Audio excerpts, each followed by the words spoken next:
هل مستعد تعرف كده حيل جديدة جوه أمريكا في ازاي تتسوق جوه أمريكا وتجيب حاجات بأسعار كويسة؟ خليك معايا بقى لآخر الفيديو عشان أكيد هقول لك حاجة انشورنس العربيات أنت أصلا أكيد ما كنتش تعرفها وهتوفر لك فلوس كتير. لكن قبل ما نوصل بقى للجزء بتاع العربيات والانشورنس، تعالى بقى نوصل للجزء بتاع كاسكو نيكست. ايه هو كاسكو نيكست؟ انا بفتح الابلكيشن من السيلفون، انت ممكن برضو تفتحه من اللابتوب عندك، مفيش اي مشكله.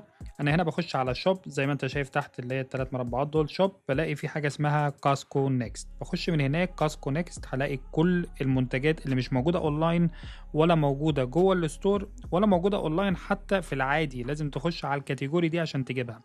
تعال نشوف كده اي منتج، تعال نشوف المنتج ده مثلا، يعني ده بيعمل لك ديزاين اوت دور. خلينا نشوف ايه فرق الاسعار. وهنا خلي بالك هم عندهم تريك جامده جدا. هم لو دخلت على الويب سايت بتاعهم هتلاقيهم حاطين اسم للمنتج لكاسكو وهو نفس المنتج، وحاطين اسمه عندهم باسم تاني عشان محدش يعمل كومبير للاسعار. تعال اوريك. هنا مثلا لو اخدت الاسم ده حطيته على الويب سايت بتاعهم المفروض يطلع لي نفس الاوت دور ايلاند بنفس الشوايه بنفس كل حاجه. هيقول لي سوري مفيش الكلام دوت.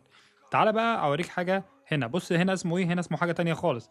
ونفسه هنا اهوت، هنا ب 8799، هنا ب 14599. وفي النهايه بقى تخيل ان انت بدل ما تروح تجيب انشورنس عربيه من اول ستيت ولا بروجريسيف ولا اي شركه من الشركات ديت ب 600 700 $800، انت تقدر تكلمهم عن طريق كاسكو وتعمل الانشورنس بتاعك اقل بكتير ما انت متخيل. فلو عجبك الفيديو بقى لايك فولو شير عشان تفيد صحابك اللي عايشين في امريكا وما يعرفوش يعني ايه كاسكو نيكست. واي بروميس ان انت هتلاقيني على طول ابديت ان انا بفيد الناس اللي عايشه في امريكا عن التسوق والبيزنس وكل حاجه عن امريكا واسرار كتير ناس كتير ما تعرفوهاش.